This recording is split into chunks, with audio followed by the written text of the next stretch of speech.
మీ బట్టలకి సాఫ్టింగ్ ప్రొటెక్షన్ ఇచ్చే సరైన ప్రొడక్ట్ ఎలిమ్ ఫ్యాబ్రిక్ కండిషనర్. నమస్కారం గురుగారు. నమస్కారం అమ్మా. గురుగారు, ప్రతి ఒక్కరికి కూడా జన్మదినం అనేది సంవత్సరంలో ఒక్కసారి వస్తుంది. కానీ మన హనుమంతుల వారికి మాత్రం సంవత్సరంలో 2 సార్లు హనుమాన్ జయంతి ఉత్సవాలు జరుపుకుంటూ ఉంటాం. నిజంగా హనుమంతుల వారికి 2 జన్మదినాలు ఉన్నాయా గురుగారు? అలా ఎలా సాధ్యం అవుతుంది? మామూలుగా చైత్ర మాసంలో ఒకసారి, వైశాఖ మాసంలో ఒకసారి మనం ఉత్సవాలు జరుపుకుంటూ ఉంటాం. నిజమైన జన్మదినం ఎప్పుడు గురుగారు? చైత్ర పూర్ణిమ, వైశాఖ బహుళ దశమి, ఈ 2 కూడా హనుమత్ జయంతులుగా చెప్పబడుతున్నాయి. అయితే మార్గశిర మాసంలో కూడా ఒక హనుమదారాధన, హనుమత్ జయంతిని చెప్పబడుతూ ఉన్నాయి. అంటే వీటి భేదాలు ఎలా ఏర్పడ్డాయని ఆలోచిస్తే వాల్మీకి రామాయణంలో మాత్రం హనుమంతుడు ఏ తిథిలో పుట్టాడో చెప్పలేదు. రాముడు ఎప్పుడు పుట్టాడో చెప్పారు, చైత్రశుద్ధ నవమి. అలాగని హనుమంతుడు పుట్టిన తిథి అనేది చెప్పబడలేదు. అయితే మంత్రశాస్త్రాల్లో హనుమంతుడి ఆరాధనకు సంబంధించిన చెప్పినప్పుడు మనకి పరాశర సంహిత అనే గ్రంథంలో మాత్రం వైశాఖే మాస కృష్ణాయాం దశమ్యాం మందవాసరే అని వైశాఖ మాసంలో బహుళపక్షంలో దశమి నాడు శనివారం నాడు హనుమత్ స్వామి ఆవిర్భవించారు అని పరాశర సంహిత అనే మంత్రశాస్త్ర గ్రంథం మనకు చెప్తుంది. అయితే చైత్ర పూర్ణిమ నాడు పుట్టాడని చాలా చోట్ల వ్యాప్తిగా కనబడుతున్నది. దీనికి మనకు ప్రమాణంగా చైత్ర పూర్ణిమ నాడు హనుమత్ జయంతి ఉత్తరాదిలో బాగా చేస్తారు. మన హైదరాబాద్ నగరాల్లో కూడాను చైత్ర పూర్ణిమ నాడు చేస్తారు. కానీ ఇతర మన తెలుగునాట మాత్రం చైత్ర పూర్ణిమ చేయరు, హనుమత్ జయంతిని దీన్నే చేస్తారు. దీనికి భేదం ఏమిటా అని ఆలోచిస్తే పురాణాల్లో చెప్పిన దాని ప్రకారంగా స్వామి ఆవిర్భావం అనేటువంటిది ఆ ప్రమాణం అక్కడ, ఈ ప్రమాణం ఇక్కడ గోచరిస్తుంది. మంత్రశాస్త్ర ప్రమాణం తీసుకున్నారు ఇక్కడ. చైత్ర పూర్ణిమ అనేది దేని ఆధారంగా తీసుకున్నారు అని ఆలోచిస్తే వాళ్ళ ఉపాసనా శాస్త్రాల ఆధారంగా వాళ్ళు తీసుకున్నారు. ఇందులో ఏది సత్యం అయి ఉంటుంది అంటే ఏదో ఒకటి కదా సత్యం కావాలి అంటే మంత్రమూర్తులు వీళ్ళు. హనుమంతుడు ఒక మంత్రమూర్తి. ఆ మంత్రమూర్తి ఋషులు చేసిన తపస్సుకి సాక్షాత్కరించినప్పుడు వారికి ఆవిర్భావం ఎప్పుడు గోచరించిందో దాని ప్రకారంగా ఆ రోజుని నిర్ణయిస్తారు. అలాగా ఒకరు మార్గశిరం అంటారు, ఒకరు చైత్రం అంటారు. హనుమద్ అవతారాలు చాలా ఉన్నాయి. మనకు తెలిసి అంజనాదేవి పుత్రుడు హనుమంతుడు ఒకటే. హనుమంతుడు మంత్రమూర్తి. మంత్రమూర్తులు పుట్టేవారు కాదు, ఉన్నవాళ్ళు. వాళ్ళు ఎప్పుడూ ఉంటారు మంత్రమూర్తులు. ఎవరా మంత్రాన్ని జపిస్తారో వారికి ఆ దైవం సత్యం. చారిత్రక పాత్రలు కావాలి, మంత్ర దేవతలుగా. ఆ హనుమన్ మంత్రాలు చాలా ఉన్నాయి శాస్త్రాల్లో. అలాంటి హనుమంతుడు సాక్షాత్ రుద్రస్వరూపుడు.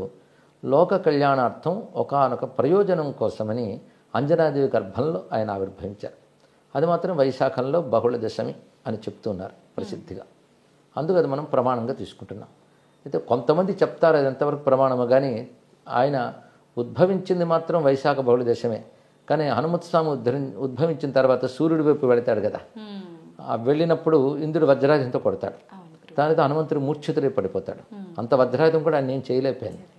అప్పుడు మూర్ఛితుడై పడిపోగానే వాయుదేవుడు తన పుత్రుడికి ఇలా జరిగిందని చెప్పి స్తంభింపజేస్తాడు వాయుని. అప్పుడు బ్రహ్మదేవుడు వచ్చి హనుమంతుడిని, పసిగా ఉన్న హనుమంతుడిని ఒళ్ళో పెట్టుకుంటాడు.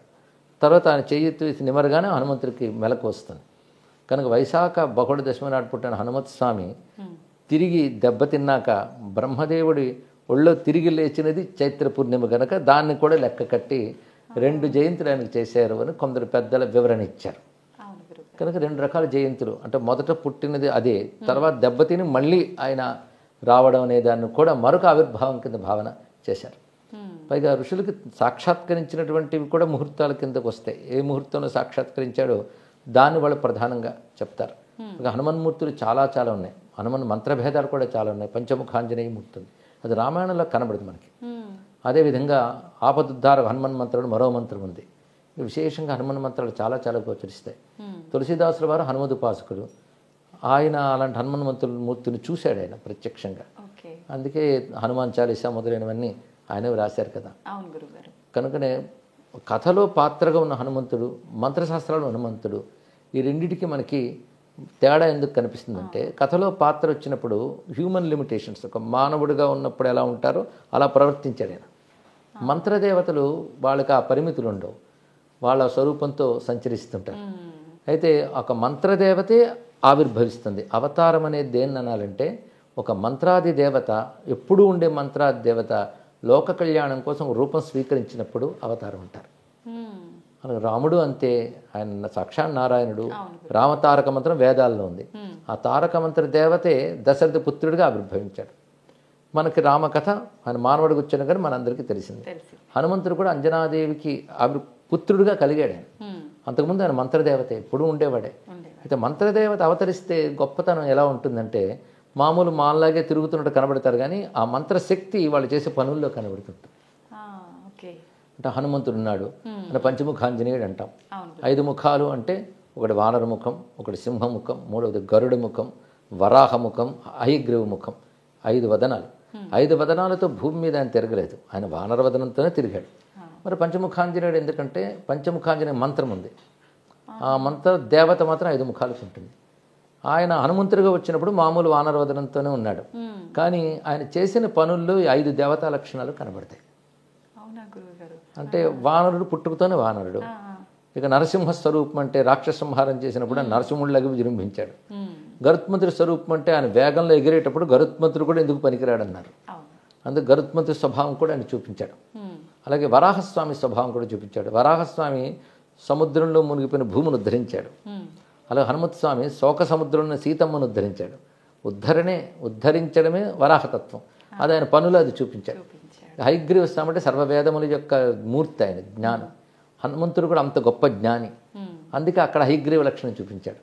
అంటే ఒక మంత్రదేవత అవతరించినప్పుడు ఆ మంత్ర లక్షణాలు చూపిస్తాడు అనమాట. అలా హనుమంతుడు అంటేనే ఆపదుద్ధారకుడు, ఆపదల నుంచి ఉద్ధరిస్తాడు, కార్యసిద్ధి ప్రదాత. ఇలాగ హనుమంతుడి మంత్ర విశేషాలు సుమారు ఒక 27 మంత్ర విశేషాలు ఉన్నాయి. 27 మంత్రమూర్తులు సుందరకాండలో మనకు గోచరిస్తారు, ఆయన చేసిన పనుల్లో కనబడతారు.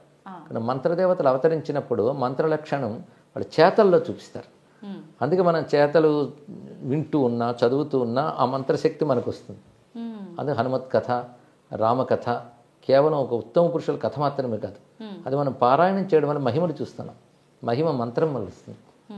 అంటే ఆ మంత్రము అవతరించి చేసే పని వల్ల అది మనం చదువుతూ ఉండడం వల్ల మంత్రశక్తి ప్రభావం మనపై చూపించి మహిమ కనబడుతుంది. హనుమత్ స్వామి యొక్క జయంతి విషయంలో ఇటువంటి 2 భేదాభిప్రాయాలు ఉన్నాయి. అయితే ఈ మీమాంసల కంటే ఎవరు ఏది ప్రమాణంగా ఆ జయంతిని చేసినప్పటికీ వారికి ఆ ఫలితం లభిస్తుంది కనుక 2 చేసుకోవచ్చు కూడా, తప్పేం లేదు. అయితే పరాశర సంహిత మంత్రశాస్త్ర ప్రకారం మాత్రం వైశాఖ బహుళ దశమని స్వీకరిస్తాం. అంటే ఈరోజు మనం మాట్లాడుకుంటున్న ఇది దాని గురించే, అందుకే వైశాఖ బహుళ దశం మనం స్వీకరించామన్నమాట. అయితే హనుమత్ స్వామిని ఉపాసించడం, ఆయన నామాన్ని స్మరించడం, ఆయన కీర్తిని మనం స్తుతించడం, ఇవన్నీ ఒకవైపు అయితే హనుమంతుని వ్యక్తిత్వాన్ని పరిశీలించడం చాలా అవసరం. హనుమంతుడి వ్యక్తిత్వాన్ని మనం పరిశీలించినట్లయితే అది నేటి యువతకి చాలా ముఖ్యమైన అంశం. స్వామి వివేకానంద ఒక మాట అంటాడు అప్పట్లోనే, భారతీయ యువత హనుమంతుడిని ఆదర్శంగా తీసుకోవాలి అని. ఎందుకంటే ఒక పర్సనాలిటీ ఎలా ఉండాలి అనేది హనుమంతుడిలో చూడాలి. ముఖ్యంగా శారీరకంగా గొప్ప బలవంతుడు, అది కావాలి కదా. ఫస్ట్ ఫిజికల్ ఫిట్నెస్ చాలా ముఖ్యం, అది మన ఆదర్శంగా తీసుకోవాలి. దానికి తగ్గ క్రమశిక్షణ, ఉరికిన శరీరం బలంగా ఉండాలంటే సరిపోతుందా, దానికి తగ్గ క్రమశిక్షణ, యోగము అవన్నీ ఉండాలి. హనుమంతుడు ముందు శారీరక బలం, రెండవది బుద్ధి బలం. హనుమంతుడు గొప్ప జ్ఞాని. హనుమంతుడు మాట విని రామచంద్రమూర్తి ఆశ్చర్యపోతాడు, ఇతడు బాగా చదువుకున్నాడు, అనేన బహుధాశ్రుతం, అనేక జ్ఞానం శాస్త్రములు తెలుసు. అంటే మాట బట్టే అతను ఏం చదువుకున్నాడు చెప్పారంటే రాముడు ఇంకెంత గొప్పవాడో ఆలోచించండి. ఇక్కడ హనుమంతుడి మాట బట్టి ఇతడు 4 వేదాల్లో నిష్ణాతుడు, సర్వశాస్త్రముల్లో పారంగతుడు, రాజనీతి తెలిసినవాడు అని అప్పుడే రాముడు పోల్చుకున్నాడు. హనుమంతుడు ప్రతి ప్రవర్తనలో అతని జ్ఞానం కనబడుతుంది. అందుకే సీతమ్మతో హనుమంతుడు మాట్లాడుతూ ఒకటి అంటాడు, హనుమానతి విఖ్యాతో లోకే స్వేనైవ కర్మణ, నా పనుల వల్ల నాకు హనుమంతుడిని పేరు వచ్చిందమ్మా అన్నాడు ఆయన. అంటే హనుమాన్ అంటే జ్ఞానవాన్ అని అర్థం, గొప్ప జ్ఞాని, గొప్ప మాటకారి అని అర్థం. హను అంటే దవడలు, మంచి దవడలు ఉన్నవాడంటే గొప్పగా మాట్లాడతాడని అర్థం. ఆయన తల చాలా గొప్పదండి అంటే అర్థం తల గొప్పదని కాదు, జ్ఞానం గొప్పదని అర్థం. అలాగే అవయవాన్ని పేర్కొన్నారంటే అవయవానికి సంబంధించిన శక్తిని పేర్కొన్నారు. హనువులు అంటే దవడలు, దవడల నుంచి వాక్ వస్తుంది. అందుకే వేదమంత్రాల్లో కూడా వాక్కు గురించి చెప్తూ అధరాహను పూర్వ రూపం, ఉత్తరాహను ఉత్తర రూపం, వాక్ సంధానం జిహ్వా సంధి అనే మంత్రం వస్తుంది, ఉపనిషత్తుల్లోనే వస్తుంది. ఇక్కడ అంటే అరణి అని ఉంటుంది, మథనం చేస్తారు యజ్ఞాగ్ని, కిందన ఒక చెక్క పెడతారు, పైన ఒక చెక్క పెడతారు, మథనం చేస్తే అగ్ని వస్తుంది. అలాగే కింద దవడ పై దవడ మధ్యలో 4 అనుసంధానం, దాని నుంచి పుట్టిన అగ్ని వాక్కు అని చెప్పారు. కానీ హనువుల నుంచి పుట్టే వాక్కుని హనుమాన్ అన్నారు. హనుమ అంటే దవడల. అందుకే వాక్ ఆయన దగ్గర ఉన్న గొప్ప విషయం. వాల్మీకి కూడా హనుమంతుడి గురించి చెప్పాడు, వాక్యకోవిద అన్నాడు. గొప్ప మాట్లాడతాడు, అంటే గొప్పగా మాట్లాడంటే అర్థం మాట్లాడగలిగితే జ్ఞానం ఆయన దగ్గర ఉందని అర్థం. కనుక వాక్ అంటే జ్ఞానం వ్యక్తీకరింపబడితే వాక్ అవుతుంది. హనుమాన్ అంటే జ్ఞానవాన్ అని అర్థం. కానీ హనుమ అంటే జ్ఞానస్వరూపుడు. ఈ రహస్యం తులసీదాస్కు తెలుసు కనుకనే జయ హనుమాన్ జ్ఞానగుణ సాగర్ అన్నాడే. కానీ హనుమంతుడి దగ్గర ఉండేది రెండవది జ్ఞానం, శారీరక బలంతో పాటు. అది మూడవది ఏమిటి అంటే జ్ఞానాన్ని వినియోగించే పద్ధతి. జ్ఞానం ఊరికి తెలుసుకుంటే ఏం లాభం, అది వినియోగింపబడాలి. అంటే ప్రవర్తనలో కనబడుతుంది, ఎక్కడెక్కడ ఎలా ప్రవర్తించాడు, కార్యాన్ని ఎంత సానుకూలపరుస్తాడు, ఇవన్నీ కూడా చూపిస్తాడు. అది మూడవది. ఇక నాలుగవది ఉపకార బుద్ధి. హనుమంతుడు ఏది తన కోసం చేసుకోలేదు. రాముడిని ఆశ్రయించిన వాళ్ళందరూ వాళ్ళ ప్రయోజనాలు రాముడి నుంచి పొందరు, కానీ హనుమంతుడు ఏది ఎవరిని అడగలేదు, పొందలేదు, తాను అందరికి ఇచ్చాడు. అదే మెచ్చుకున్నాడు వివేకానంద. మనలో అటువంటి ఉపకార బుద్ధి, త్యాగ బుద్ధి ఉండాలి. లోకక్షేమం కోసం పనిచేశాడు ఆయన. రామకార్యం అంటే లోకక్షేమమే. పైగా ఇన్ని ఉంటూ కూడా అహంకారం ఎక్కడ లేదు హనుమంతుడి దగ్గర. దాని రామదాసుని అత్యంత వినయంగా ప్రకటించుకున్నాడు. అన్ని గొప్ప లక్షణాలు. అలాంటి లక్షణాలు 8 తీసుకుని హనుమంతుడు 8 లక్షణాలు చెప్పారు మన వాళ్ళు. బుద్ధిర్బలం, యశో ధైర్యం, నిర్భయత్వం, అరోగత, అజాడ్యం, వాక్పటుత్వంచ హనుమత్ స్మరణాత్ భవేత్ అన్నారు ఇక్కడ. హనుమంతుడి దగ్గర ఇప్పుడు యువత నేర్చుకోవాల్సిన ధైర్యంగా ఉండడం, ఎప్పుడు కూడా బేలతనం రాకూడదు, దిగులు పడకూడదు, పైగా క్రమశిక్షణ కలిగి ఉండాలి. క్యారెక్టర్ హనుమంతుడి దగ్గర ఉన్నది అటువంటి గొప్ప క్యారెక్టర్ హనుమంతుడిది. బ్రహ్మచారి అని అంటారు. దీనితో ఆంజనేయ స్వామి వారు ఎటువంటి నిగ్రహ సంపన్నుడు, విద్యావంతుడు, ఇలాంటి మనం వింటూ ఉన్న చదువుతూ ఉన్న మనలో క్యారెక్టర్స్ తప్పకుండా డెవలప్ అవుతాయి. ఎందుకంటే రోల్ మోడల్స్ అంటారు వీటిని. నేను చాలా కాలం ప్రవచనాలు మాట చెప్పేవాడిని. మీరు he man, spider man, bat man, ఆ మ్యాను, ఈ మ్యాన్ అంటారు, హనుమాన్ను పట్టుకోండి అంటూ ఉంటాను ఇక్కడ. అలా ఆయన మన ఆదర్శంగా తీసుకుంటే కేవలం మిరాకిల్స్ చేయడం మాత్రమే కాకుండా ఇంతవాడు అంత అయిపోవడం, ఎగరడం, చిన్నప్పటి నుంచి ఉత్సాహం కలిగిస్తాయి మనకు కూడా. ఇవి అతిమానుష ప్రవర్తనలు అంటారు. సహజంగా మంత్రదేవత కనుక అది చూపించవచ్చు, అవి మనం చేయలేం, దండం పెడతాం. కానీ ఆయన యొక్క సద్గుణాలు మనం చేయగలం. అప్పుడు నిజమైన హనుమదారాధన అవుతుంది. కానీ హనుమత్ జయంతి అనే పేరుతో మనం హనుమత్ స్వామిని ఆరాధించాలి. ఆయన నామమే మంత్రం, అందులో సందేహం లేదు. అదేవిధంగా హనుమంతుని యొక్క చరిత్రను మనం పరిశీలించాలి, ఆ గుణగణాలను ఆదర్శంగా తీసుకోవాలి. కానీ హనుమంతుడు ఒక ఆదర్శమూర్తి, ఆరాధ్య స్ఫూర్తి. ఈ విధంగా మన హనుమంతుని గ్రహించాలమ్మ. ఇది జయంతి నాడు స్మరించుకుంటున్నాం. ప్రత్యేకించి ఆయనలో ఉన్న సద్గుణాలన్నీ పిల్లలకి రావాలి అని అంటే వాళ్ళు ఎటువంటి కార్యక్రమాలు చేయాల్సి ఉంటుంది గురుగారు? ప్రధానంగా మన రామాయణంలో, సుందరకాండలో హనుమంతుడి యొక్క గుణగణాలు ఎన్నో చెప్పారమ్మా. అవి ముందు మనం తెలుసుకొని పిల్లలకి తెలియజేయాలి. తెలియజేసి పైగా హనుమంతుడు అంటే పిల్లలకు కూడా చాలా ఆసక్తి. అవును గురుగారు. అసలు భారతదేశంలో ఉన్న ఆలయాలు స్టాటిస్టిక్స్ తీస్తే ఎక్కువ గుడులు ఉన్న దేవుడు అంటే హనుమంతుడు. ఆయన తర్వాత గణపతిని చెప్పారు, కానీ హనుమంతుడే ప్రధానం మన దేశంలో. అది విశేషం. ముఖ్యంగా ఛత్రపతి శివాజీని తీర్చిదిద్దిన సమర్థ రామదాసు హనుమద్ ఉపాసన చేత ఆయన సిద్ధపురుషుడయ్యి ఛత్రపతి శివాజీని తీర్చిదిద్దాడు. ఆయన ఈ దేశం ఆసేతు సీతాచలం పర్యటించి కొన్ని వందల హనుమదాలయాలు నిర్మాణం చేశారు. అవి ఇప్పుడు ప్రసిద్ధి చెంది ఉన్నాయి. ఆయన మహారాఠాకి చెందినటువంటి వారు, కానీ దేశమంతా కూడా పాద సంచారం చేసి ఈ దేశం బాగుండాలంటే మళ్ళీ హనుమత్ స్ఫూర్తి రావాలనే ఉద్దేశంతో ఆయన హనుమదాలయాలు చాలా పెట్టారు. అది కూడా మనకు పెద్ద కారణమైంది. రెండవది అంటే తులసీదాస్, అక్బర్ కాలం నాటివాడు తులసీదాస్. అంటే తులసీదాస్ తర్వాతే సమర్థ రామదాస్ గారు, కానీ తులసీదాస్ స్ఫూర్తి ఆయనకున్నది. తులసీదాస్ అయితే హనుమంతుని సాక్షాత్కారం పొందినవాడు. దాని చోటు కాశీలో నేటికి సంకటమోచన హనుమాన్ మందిరం ప్రసిద్ధి. ఆయనకి హనుమంతుడు కనబట్టే చోటు అది. ఆయన హనుమాన్ చాలీసా ప్రసిద్ధి లోకంలో తులసీదాస్ గారు రచించిందిగా. ఇంకా సంకటమోచన హనుమాన్ స్తోత్రం, హనుమాన్ బహు చాలా రచాడు. ఇవన్నీ ఆయన అనుభవాలు, హనుమంతుడి ద్వారా ఆయన పొందిన అనుభవాలన్నీ కూడా. ఆ కాలంలో మరింత వ్యాప్తి చెందింది హనుమదారాధన. పైగా కలువు కపిహి అని శాస్త్రం చెప్తుంది. కలియుగంలో మనల్ని అనుగ్రహించేటువంటి గొప్ప దైవం హనుమంతు స్వామి అంటారు. పైగా హనుమంతుడు నేటికి ప్రత్యక్ష దైవం. నేటిగా హనుమంతుడు ఉన్నాడనే మనకి పురాణాలన్నీ చెప్తున్నాయి. హిమాలయాల్లో బదరికాశ్రమ ప్రాంతాల వద్ద గంధమాదన పర్వతం హనుమంతుని యొక్క చోటు. త్రేతాయుగంలో అక్కడ రాముడు అవతారం చాలించిన తర్వాత హనుమంతుడు అక్కడే ఉన్నాడు. మళ్ళీ భారతంలో ద్వాపర యుగంలో అక్కడ మన భీమసేనుడు చూశాడు ఆంజనేయ స్వామిని. ఇప్పటికీ హనుమంతుడు గంధమాదన పర్వతంలోనే ఉన్నారు. ఆయన యోగ స్వరూపం గనక మామూలు నేత్రాలకు గోచరించారు, సిద్ధభూముల్లో దర్శనమిస్తాడు తప్పకుండా. పైగా హనుమంతుడు సాక్షాత్ రుద్రస్వరూపుడు కనుక ఈశ్వర లక్షణాలు అనుకున్నాయి కాబట్టి మనం ఎక్కడ స్మరించినా ఆయన అనుగ్రహిస్తాడు. అంతేకాదు రామచంద్రమూర్తి అవతారం చాలించేటప్పుడు తనతో మసలిన వాళ్ళందరికీ కూడా ఆయన ఉత్తమ గతులు ఇచ్చాడు, సరియు నదిలోకి ప్రవేశింపజేసి. హనుమంతుడిని మాత్రం రానివ్వలే, ఎందుకంటే నువ్వు చిరంజీవి అయ్యా, ఉండాలి ఇంకా నువ్వు అన్నాడు. అది నీకున్నటువంటి వరం, అది నువ్వు చిరంజీవి, నువ్వు ఉండాలి అంటే హనుమంతుడు మాట అంటాడు, ఎంతకాలం నీ కథ భూమి మీద ఉంటుందో అంతవరకు నేను కూడా ఉంటానని చెప్పాడు.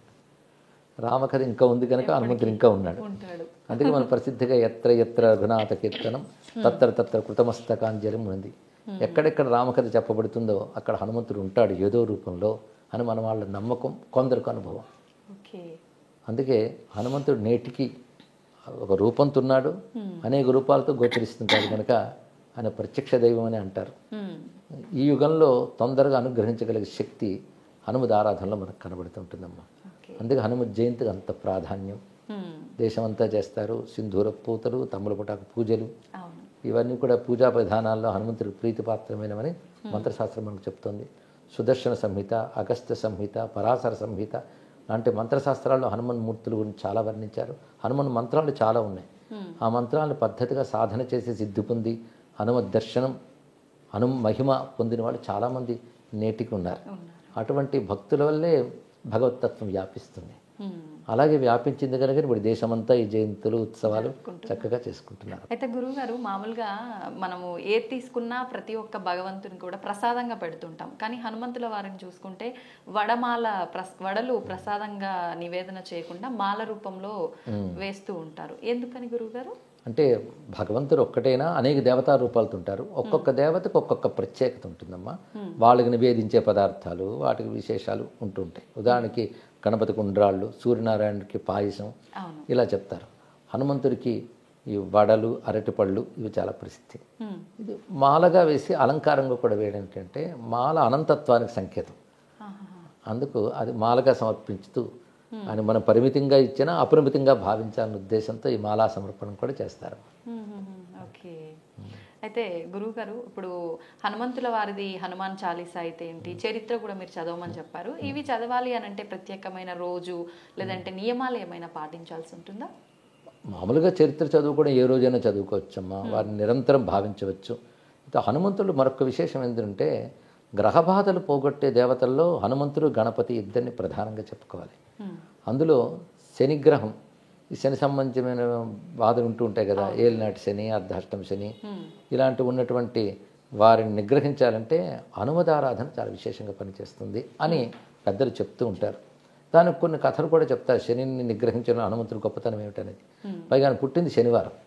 అందుకే శనివారం ఈ శని సంబంధమైన దోషాలు ఏమైనా జాతకాలను ఉంటే హనుమదారాధన చేసి, ఉదాహరణకు హనుమాన్ చాలీసా పారాయణ చేసుకోవడం, సింధూరం పెట్టుకోవడం, ఇలాంటి చేసినట్లయితే తప్పకుండా ఆ శనిగ్రహ జనితమైన దోషాలు తొలగుతాయని పెద్దలు చెప్తారు. ఎందరికి అనుభవం కూడా.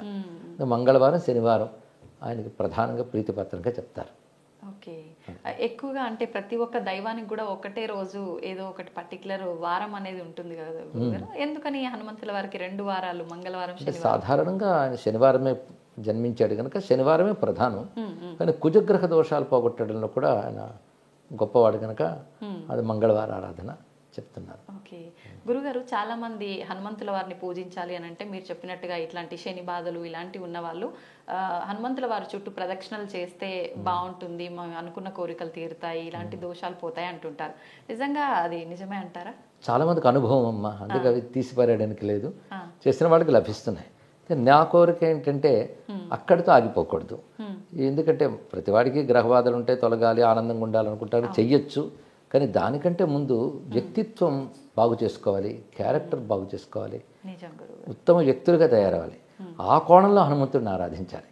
కేవలం మహిమల కోణంతోనే కాకుండా హనుమంతుడి వ్యక్తిత్వాన్ని చూసి అంత గొప్పవాళ్ళం మనము కావాలని ఎప్పుడైనా ఒక మనకి ఐడియల్గా ఒక వ్యక్తిని కానీ ఆరాధిస్తుంటే మనకు ఆ లక్షణాలు వస్తూ ఉంటాయి.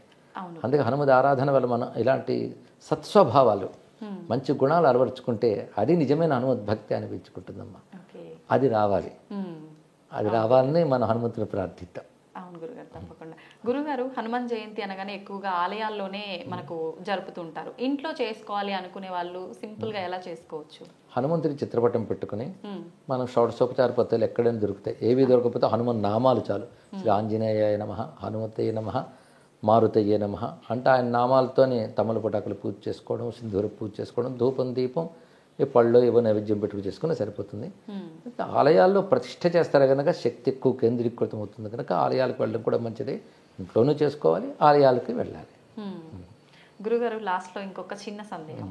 హనుమంతుని వారి ఎదురుగా నించొని నమస్కారం చేసుకోకూడదు, ఆయన్ని తాకకూడదు అంటుంటారు. ఇదంతా నిజమే అంటారా? అవేమీ లేవమ్మా. ఏమీ లేవు. తాకడం అంటే ఆలయాల్లో గర్భగుడిలో పెట్టినప్పుడు ఆ మంత్ర నియమాలు ఉంటాయి కనుక మనం దూరం నుంచి నమస్కారం చేసుకుంటాం.